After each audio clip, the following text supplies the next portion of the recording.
Hi everyone. So this is the second problem of dynamic programming section of CSES problem set. So the problem name is minimizing coins. I will read out the problem statement. Consider a money system consisting of n coins and each coin has a positive integer value. Your task is to produce a sum of money x using these available coins, right? And such that the number of coins you used is minimal, right? So for example, we have given that the coins are 1, 5 and 7 and the desired sum to be reached is 11. So the optimal way to reach to the 11 such that you use the minimum number of coins is 3, because you can use 5 2 times and 1 time, and using this you can make your sum 11 using just 3 coins. So the task is pretty much simple. We want to make the desired sum using the minimum number of coins, and coins I can use only from this bag, right, what I have been provided with. So the input statement is also clean. We in the first line we are provided with two integers. So first is 3. 3 basically means the number of coins in your money system, and second number represent the desired sum to be reached using minimum number of coins, right? And this next line represents the value of the coins, the 157, right? And also one more thing, that if there is like no way to make the sum make the desired sum, then you can just output minus for that particular case, right? So this was the problem statement, and now we will try to solve it, right? So in the previous problem of this section, the dice combination one, I have told you there are major three things that you always have to compute while solving the DP problem, right? So this is that you consider your DP state, you make your DP state, and then you make your base cases, and then the most important thing, you make your transitions cases, right? So now we will go through it step by step. So the first thing is DP state. Now for any variable I, so I consider I to be my desired sum, right? And I will store my answer in dpi, and dpi will be this will be my minimum number of coins to make sum I. So this will be my DP state. So you always have to write precisely what does your I and what does your DPI basically represents, so that while making the code, while making the implementation, you are absolutely clear in your mindset, right? So the second thing will be the base case, right? So the base case, you can consider that dp0, what will be the value of dp0? So the dp0 means the minimum number of coins to make sum 0.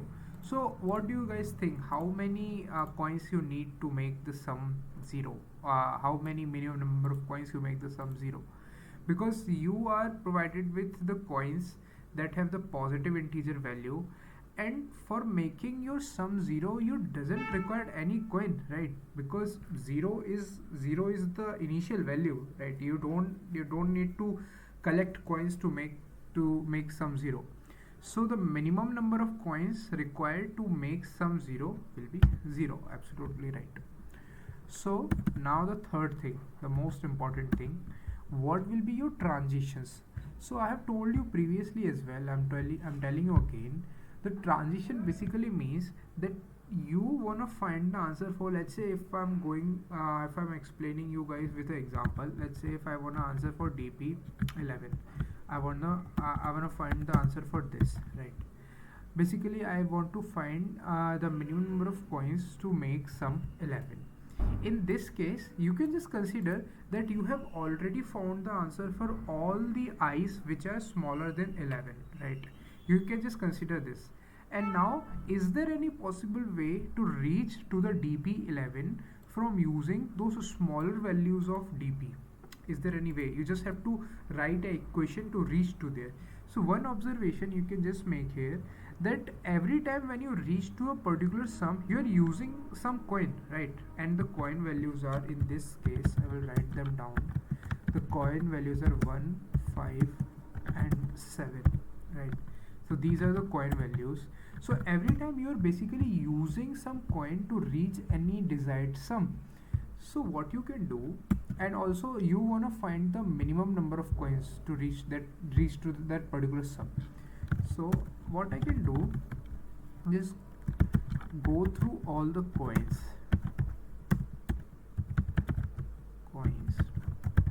size I plus. So this is, I'm just writing the pseudocode. I will also give you guys the exact code as well, right? So I will just iterate through all of my coins and I want to find the answer for DP11.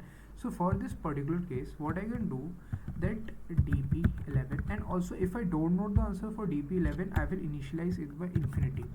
So why I'm doing this, you can pause your video and find that why I'm doing this, and now I will tell you the answer for it. Because here, in case I want the minimum, I want my answer to be minimum.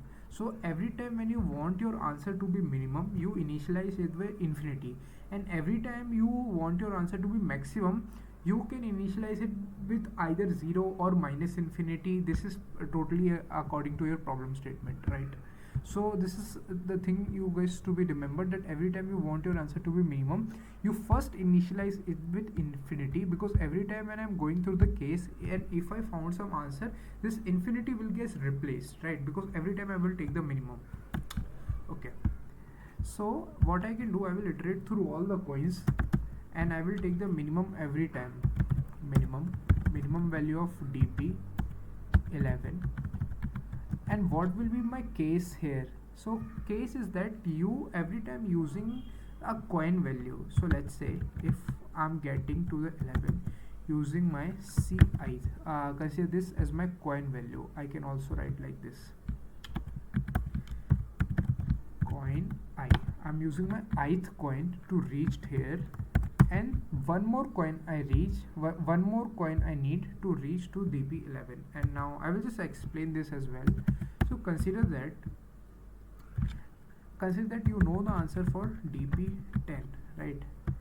And you can reach to DP11 from DP10. Let's say if you know the minimum number of coins to reach to the sum 10, and if you know the answer for 10, you can just use one more coin to make it 11, right? I can just use one more coin.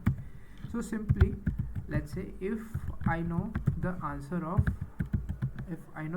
for let's say 4, DP4, and in this case I can only use one coin 7. For let's say if I know the minimum number of coins to reach to the sum 4, and at that particular point I can use 7 to reach to 11, right? So one more coin I need here, one more coin. I will do this. And one more thing, from DP11, let's say if I know the answer for what will be the 11 minus 5, that is DP6. I know the minimum number of coins to reach to the DP6, and at that point I can use my one more coin, that is 5, and I will add it here because I'm using one more coin, right? That's why I'm adding this one. And you know, these all are the possible values to reach to your DP11, and we are doing the same thing. We are just iterating through the coin values, because you consider that here is your 11 and you are minus sitting with this coin value. So coin value is 1, 5 and 7. So you will go through DP10, DP4 and DP6, and every time we will add 1 because we are using one more coin, right?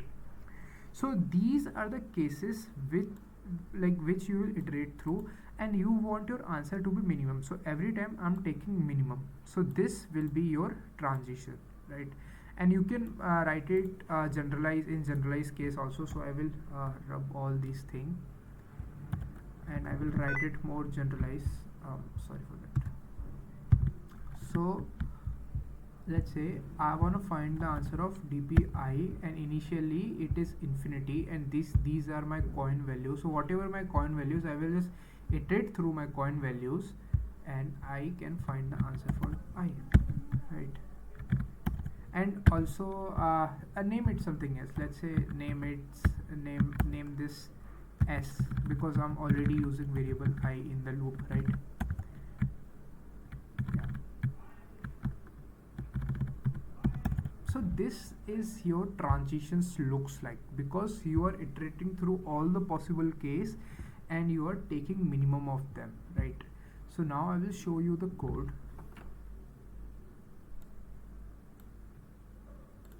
Yeah. So what I have done, I have taken the input of n, the number of coins in my coin system, and sum to be reached, right? And I have made an array. So this array will store my all. This is basically coins array, right? And I have taken the input of my array. And if you are wondering how I have taken this input, you can look at my boilerplate video. There are amazing features in my boilerplate. There are a lot of functions, so that you don't need to reuse, you don't need to write the same code again and again. So I will put the link in the description and also at the end of this video. Please go through my boilerplate video as well, right? So I have taken the input of my coin array, and now I know the maximum value of the coins, are, and also my code is basically starting from here. So this v, consider this as my dp. I can rename it as dp. Yeah. So this is my dp, and I know the maximum value of the sum that is given in my problem statement is 10 raised to the power 6. So that's why I have made my dp of size 10 raised to the power 6 plus 1. And initially I know the answer, I know the base case. So this is the base case, right? And now I will iterate through my dp. And at every stage I will store my result of the current state in this res variable, right? And I have initialized it with infinity. So here, in case infinity, I have initialized it with int max. So int max will point to the maximum possible value of the int, and int min will point to the minimum possible value of int, right? And also, as I have renamed my variable with dp, I will just rename it here as well. Yeah, so this is for better understanding, right? And now this is my result variable. I have initialized it with int max, and now I will iterate through my coin array. And every time when I iterate through my coin array, I don't want my index to be negative. Let's say if I'm at a sum I and the coin value is this well, I don't want my index to be negative. So as soon as it is getting negative, I will just break it. And also if I'm breaking it, instead of breaking, we just continue from here. Just continue from here, right? So I don't want my array, I don't want my this index to be negative, so that's why I'm just continuing from there, right? And now I will get to the answer by every possible case, right? So each possible case is that I know the answer for the minimum for the lower values of I, and at that case I will just use one more coin. That's why I'm adding one. So this is my case every time, and every time I'm taking the minimum and storing it in this result variable. And as soon as this loop is done, so that is iterating through your coin array, as soon as this is done, I will just store this result variable in my dpi. So dpi will be my answer of minimum number of coins required to reach to the sum I, right? And in the last, if I found that my sum, if my required sum, the minimum number of coins to get to the sum is still int max, so that is the thing I have initialized it with int max. If it is still int max, I have to output -1 for that, right? I have to output -1 for that. I cannot output int max, because in the problem statement it is given that if there is no ways to make to this to reach to the sum, then you just output -1 for that. And simply now you have calculated everything of your dp, and you just output what is your dp answer, right? So this was the code, and I will provide this code in the description also, right? So that was all. Thank you.